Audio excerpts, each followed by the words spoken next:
Page number 366.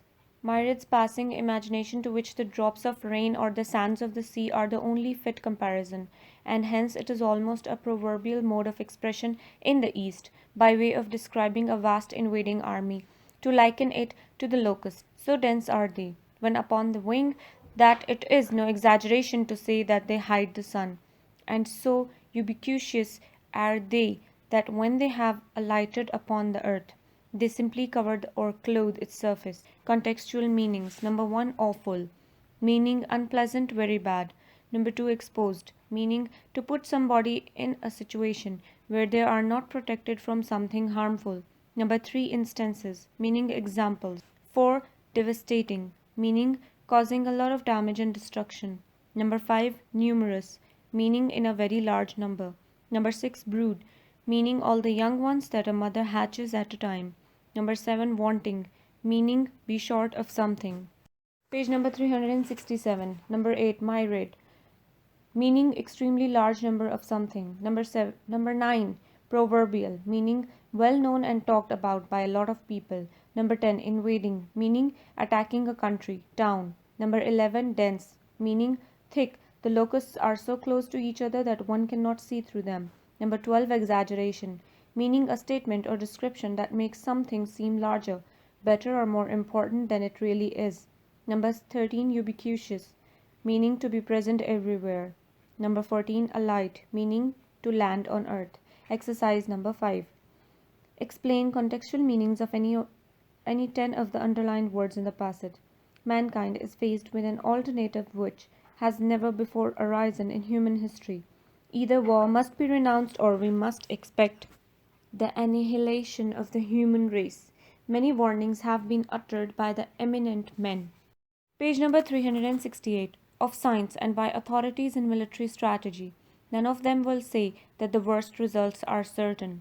What I think may be taken as certain is that already there is no possibility of victory for either side, as victory has been hitherto understood, and if scientific warfare continues unrestricted, the next war would pretty certainly have no survivors. The series of steps which I am suggesting will help us, I believe, or reach the happier alternative. But before considering these steps, I should like to comment on a point of view advanced, as I think mistakenly, by genuine friends of peace who say that we need an agreement between the powers never to use nuclear weapon. I believe the attempt to secure such an agreement to be a blind ally for two reasons. One of these is that such weapons can now be manufactured with a degree of secrecy that defies inspection. It follows that even if an agreement prohibiting such weapons had been concluded, each side would think that the other was secretly making them, and mutual suspicions would make relations even more strained than what they are now.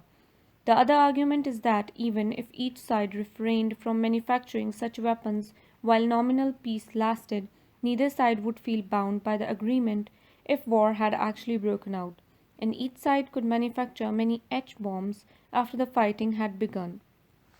There are many people who flatter themselves that in a war H-bombs would not be actually used. They point to the fact that gas was not used in the Second World War. I am, page number 369, afraid that this is a complete delusion. Gas was not used because it was found to be indecisive and gas masks offered protection. The H-bomb, on the contrary, is a decisive weapon against which so far no defense has been discovered. It follows that we must prevent large-scale wars of perish. In short, the abolition of the H-bombs, which is a thing we must all desire, can only come profitably after both sides have come together in a sincere attempt to put an end to hostile relations between the two blocs. How can this be obtained? Before any universal contracts and measures become possible, two things must be achieved. First, all powerful states must realize that their aims, whatever they may be, cannot be achieved by war. Second, as a consequence of the universality of this realization, the suspicion on either side that other is preparing for war must be allayed. Contextual meanings. Number 1, alternative, meaning a thing that you can choose to do out of two. Number 2, renounced, meaning give up, reject. Number 3, annihilation, meaning destroy completely. Number 4, eminent, meaning famous and respected, well renowned, distinguished. Page number 370. Number 5, hitherto, meaning until now. Number 6, blind alley, meaning a way of doing something that seems useful at first but does not produce useful result. Number 7, defies inspection, meaning refuses to keep a check on. Number 8, mutual suspicions, meaning mistrust on both sides. Number 9, refrained, meaning stop, avoid doing something. Number 10, nominal, meaning to be only in name but not real. Number 11, delusion, meaning false belief, mistaken opinion. Number 12, indecisive, meaning unable to make a decision.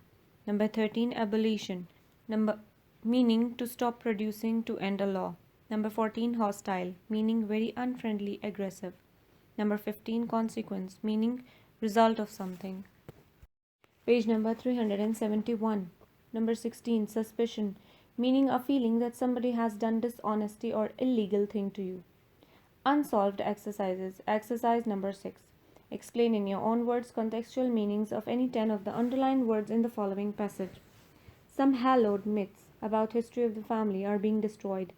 We used to think that before the Industrial Revolution, extended kin networks spanning several generations commonly lived together under the same roof.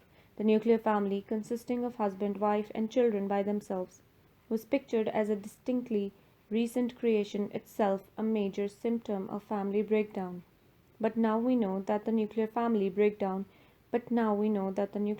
has been the norm throughout American history from earlier colonial times, and in England as well, since at least the 16th century.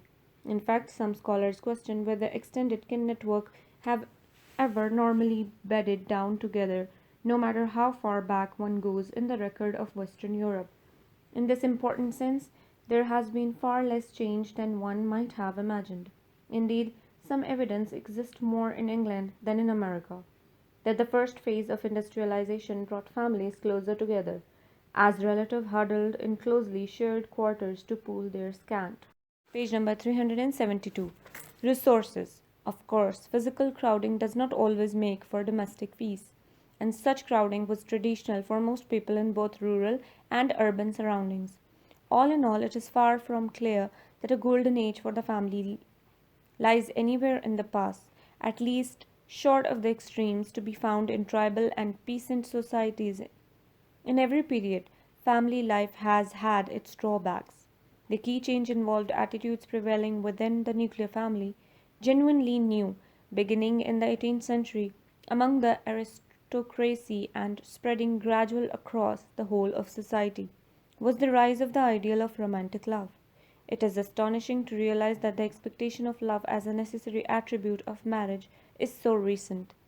Before then, marriage had been entered into much more matter of factly, meaning or for property oriented advantages among the wealthy.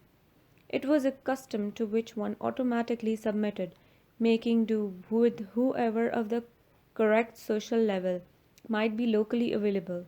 Recently, marriage has been into a far more deliberate, meaning in that sense voluntary, act. Much higher emotional stakes therefore enter into it. In the present century, for the first time in history, it has come to be considered actually wrong to go on living with someone whom one does not love. This for more demanding expectation about the nature of marriage may lie at the root of the rising divorce rate, and also tell us the most about what is distinctive in the meaning and function of the family in our own time. Our impression of the instability of breakdown of family derives largely from the new kind of burden we have placed on it in these psychological terms. 448 words. Page number 373. Exercise number 7. Explain in your own words the contextual meaning any 10 of the highlighted words in the passage. In what now seem like the prehistoric times of computer history, the post-war era, there was a quite widespread concern that computer would take over the world from man one day. Already today, less than 40 years later, as computers are relieving us of more and more of the routine tasks in business and in our personal lives, We are faced with a less dramatic but also foreseen problem. People seem to be over trusting of computers and are reluctant to challenge their authority. Indeed, they behave as if they were hardly aware that wrong buttons may be pushed or that a computer may simply malfunction. Obviously, there would be no point in investing in a computer if you had to check all its answers, but people should also rely on their own internal computers and check the machine when they have the feeling that something has gone wrong. Questioning and routine double checks must continue to be as much a part of good business as they were in pre computer days. Maybe each computer should come with the following warning: for all the help this computer may provide, it should not be seen as a substitute for fundamental thinking and reasoning skills. Exercise number 8. Explain in your own words the contextual meaning any 10 of the underlined words in the passage. Page number 374. For a decade and a half after there was optimism in the world that we had solved, or that technology would help us solve, the old problems of hunger, disease, illiteracy, even intolerance, but in the 1970s, two new realities have become all too clear. One, technological progress has created new problems like pollution, unequal distribution of the benefits of modernity, and an uneasiness about the new world we have created. And two, this advance has affected only about a quarter of the world's people. The other 75% is still involved in the old and bitter struggles. This is the world of the underdeveloped nations. The picture of this underdeveloped world is a grim one. The majority of its population lives without what are considered the barest essential in the Western world. There is a precarious balance between the amount of food available and the number of mouths to be fed. Disease usually results in early death or permanent debilitation. Vagrant children fight the flies for food in the streets of Tehran. In Calcutta, there are homeless masses whose only sleeping places are the city streets and sidewalks. For 1.75 billion inhabitants of South Asia, the annual per capita income is only a little more than $100, less than the increase in earnings reported in 1969 by the North Atlantic communities. In 1950, the lower two-thirds of the world's population earned only 13% of the total world income. By 1970, this share had fallen to below 11%. The situation in brief grows worse, not better. Most of the underdeveloped world lies in the southern and eastern part of the globe. But it has not always been thus. For centuries, Europe looked for the East for riches. And the misery and poverty now epidemic in Africa were. Page number 375. Not known 200 years ago. The reasons for this tragic transition are various. Chief among them the population problem, the food crisis, and the aftermath of colonialism. Exercise number 9. Exercise number 9. Explain in your own words the contextual meaning any 10 of the underlined words in the passage. The question of health, both physical and mental, is always one of the reasons for failure. If an adequate health service is available in the college and if proper cooperation exists between the teaching staff and the office of the college doctor, an immense number of failures can be avoided, and what is just as important, the reason for inability to do satisfactory college work can be clearly understood by the boy, his parents, and the college authorities. In the case of poor academic work, the reason for which is not apparent, it is my custom always to ask the student to undergo a thorough physical examination. It is surprising to find out in how large a percentage of such cases the university physician finds an adequate reason for the difficulty. Tuberculosis, bad tonsils, sleeping sickness, poor digestion, various forms of mental and nervous difficulty have been brought to light by the doctor to the unspeakable relief of the student and enlightenment of the faculty. There are always a goodly number of undergraduates whose heads are turned and whose judgment is perverted by the attractiveness of athletic sports and literacy. So-called activity. All of these features of college life have their place. Page number 376. And should receive the support of those students who are interested in them. In my experience, the awakening of a clear judgment as to what the college is for is not as difficult as is often supposed. If a boy is too much interested in these side shows, he ought to get out of the main tent and become professional. But most of them really are not, and if reasoned with by a friend who knows youth and understands the importance of the college opportunity, they will not allow themselves to be swept off their feet by athletics. I do not that this sort of thing is as serious a reason for failure as do some of the critics of our colleges who see things from the outside and at a long range. A few lazy bluffers drift into college and usually drift out again. Most of them have not found any service interest, any serious interest in life, and some of them never will. It is usually wise to let them retire to the cold world for a reason and find out by experience how much demand there is for a lazy bluffer. Exercise number 10. Explain in your own words the contextual meaning any 10 of the underlined words in the passage. In some parts of the world, malnutrition is due rather to unbalanced diets and badly prepared food than to actual shortages. Because the value of proteins is not understood by some peoples, their diet is often grossly unbalanced. As a result, they suffer from deficiency diseases. This reduces their ability to work efficiently. The whole thing is a vicious circle because the people are underfed. They have no reserves. Page number 377 of physical strength. So they are more easily weakened by disease and lack energy. Thus they cannot work efficiently and agricultural productivity suffers. Inadequate production completes the circle, for the people must then go hungry.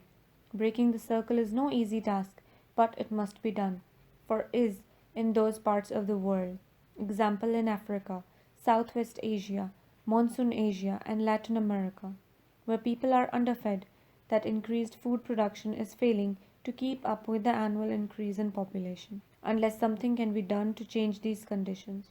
Famine and disaster are likely to be the ultimate result. Although millions of people in different parts of the world are crying out for food, we frequently read of huge surpluses elsewhere, perhaps of grain in North America or of fish in England. The question appears, why cannot these surpluses be used to feed the hungry? They could, but often there are certain difficulties in the way. Although a particular country might be generous and give some of its surplus away, as the United States has often done, a country like an individual must earn its keep, and it does this by selling goods. Poor countries often cannot afford to buy food, even if they are in desperate need of it. In addition, world surpluses are usually of cereals, example wheat and maize, but it is not grain that is needed, but rather foodstuffs such as milk, meat, and fish, which are rich in protein. The problem is also further aggravated by the fact that grains such as wheat and maize are not those to which the underfed are accustomed, and food habits are not easy to change, even when people are hungry. Page number 378, exercise number 11. Explain in your own words the contextual meaning any 10 of the highlighted words in the passage. The behavior of man is of two distinct kinds, symbolic and non symbolic. Man yawns, stretches, coughs, scratches himself, cries out in pain, shrinks with fear, bristles with anger, and so on. Non symbolic behavior is not peculiar to man. He shares it not only with the other primates, but with many other animal species as well. But man continues with his fellow with articulate speech, uses amulets, confesses sins, makes laws, observes codes of etiquette, explains his dreams, classifies his relatives in designated categories, and so on. This kind of behavior is unique. Only man is capable of it. It is peculiar to man because it consists of, or is dependent upon, the use of symbols. The non symbolic behavior of Homo sapiens is the behavior of man, the animal. The symbolic behavior is that of man, the human being. It is the symbol which has transformed man from a mere animal to a human animal. Because human behavior is symbol behavior, and since file behavior of infra-human species is non-symbolic, it follows that we can learn nothing about human behavior from observations upon or experiments with the lower animals. Experiments with rats and apes have indeed been illuminating.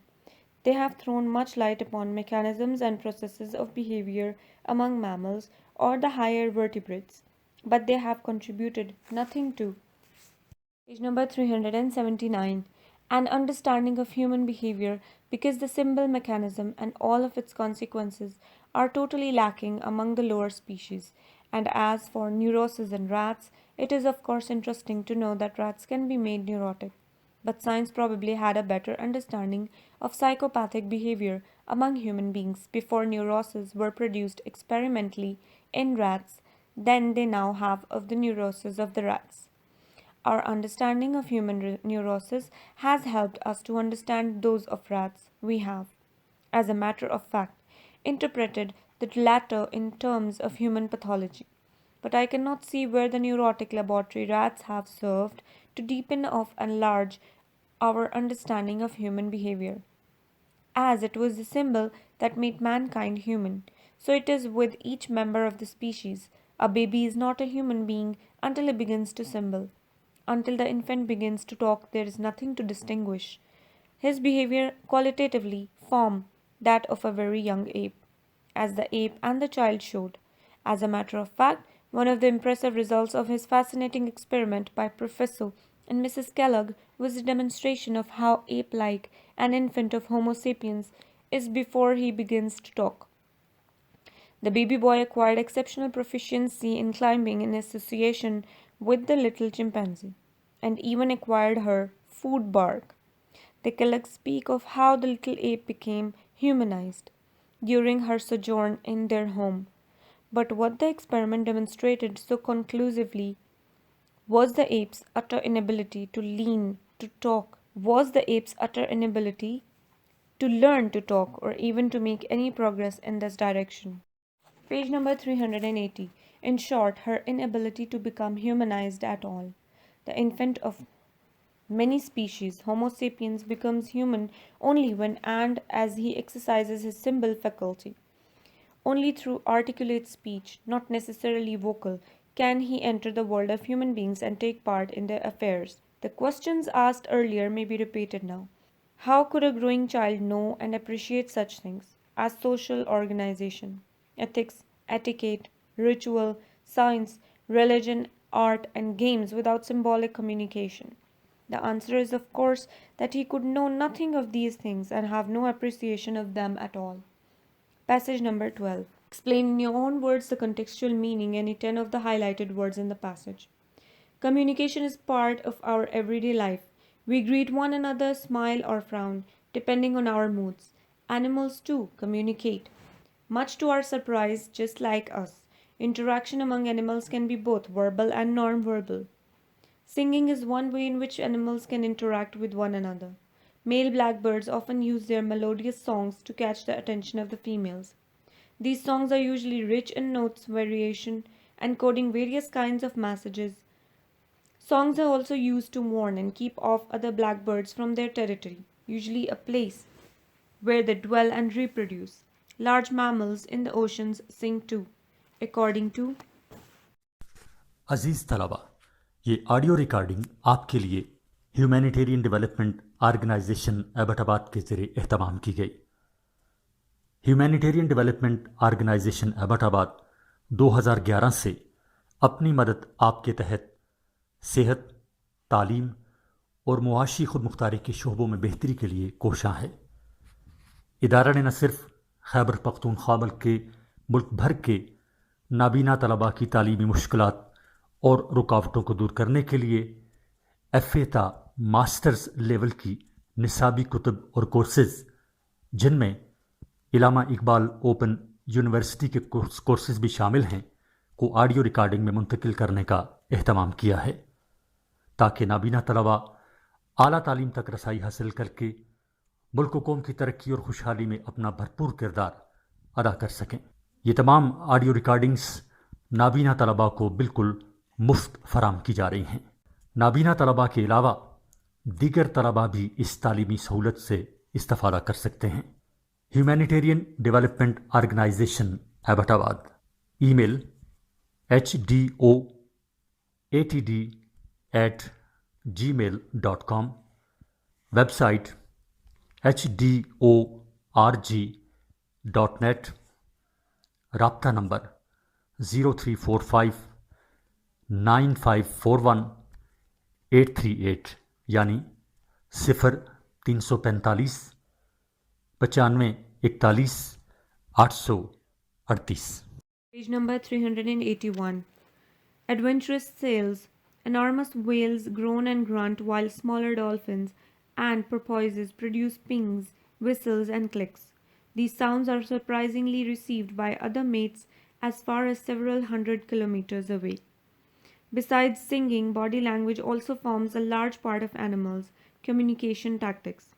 Dominant hyenas exhibit their power by raising the fur hackles on their necks and shoulders, while the submissive ones normally surrender to the powerful parties by crouching their heads low and curling their lips a little, revealing their teeth in friendly smiles. Colors, which are most conspicuously found on animals, are also important means of interaction among animals. Male birds of paradise, which have the gaudiest colored feathers, often hang themselves upside down from branches, among fluffing plumes, displaying proudly then feathers, attracting the opposite sex. The alternating black and white striped coats of zebras have their roles to play too. Each zebra is born with a unique set of stripes which enables its mates to recognize them. When grazing safely, their stripes are all lined up neatly so that none of them loses track of their friends. However, when danger such as a hungry lion approaches, the zebras would dart out in various directions, making it difficult for the lion to choose his target. Insects such as the wasps, armed with poisonous bites or stings, normally have brightly painted bodies to remind other predators of their power. Insects such as the wasps, armed with poisonous bites or stings, normally have brightly painted bodies to remind other predators of their power. Hoverflies and other harmless insects also make use of this fact and color their page number 382 bodies brightly in attempts to fool their predators into thinking that they too are as dangerous and harmful as the wasps. Passage number 13. Explain in your own words the contextual meaning of any of the 10 of the highlighted words, phrases in the passage. The behavior of man is of two distinct kinds, symbolic and non-symbolic. Man yawns, stretches, coughs, scratches himself, cries out in pain, shrinks with fear, bristles with anger, and so on. Non-symbolic behavior of this sort is not peculiar to man. He shares it not only with the other primates but with many other animal species as well. But man communicates with his fellows with articulate speech, uses amulets, confesses sins, makes laws, observes codes of etiquette, explains his dreams, classifies his relatives in designated categories, and so on. This kind of behavior is unique. Only man is capable of it. It is peculiar to man because it consists of or is dependent upon the use of symbols. The non-symbolic behavior of Homo sapiens is the behavior of man the animal. The symbolic behavior is that of man the animal. The symbolic behavior is that of man the human being. It is the symbol which has transformed man from a mere animal to a human animal, because human behavior is symbol behavior, and since the behavior of infrahuman species is non-symbolic, it follows that we can learn nothing about human behavior from observations upon or experiments with the lower animals. Experiments with rats and apes have indeed been. Page number 383. Illuminating.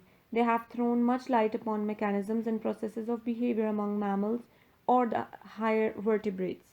But they have contributed nothing to an understanding of human behavior because the symbol mechanism and all of its consequences are totally lacking among the lower species.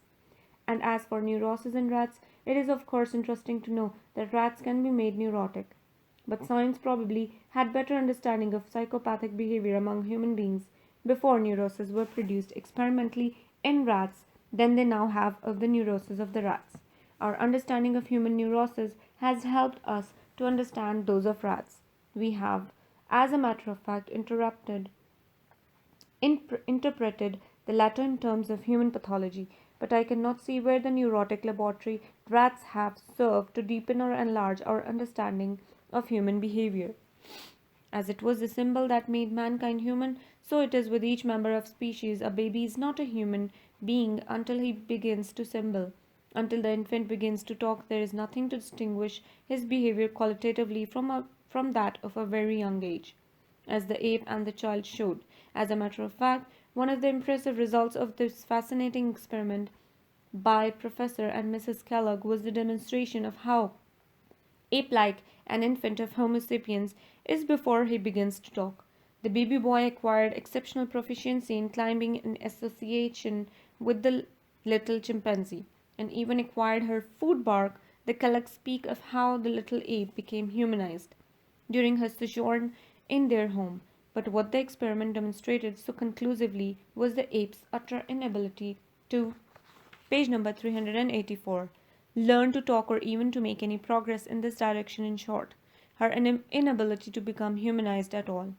The infant of the species Homo sapiens becomes human only when and as he exercises his symbol faculty.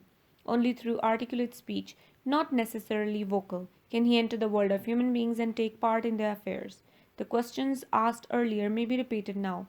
How could a growing child know and appreciate such things as social organizations, ethics, etiquette, ritual, science, religion, art, and games without symbolic communication? The answer is, of course, that he could know nothing of these things and have no appreciation of them at all. और इसके साथ ही आपकी किताब English compulsory यानी लाजमी for degree classes part 2 मुकम्मल हुई।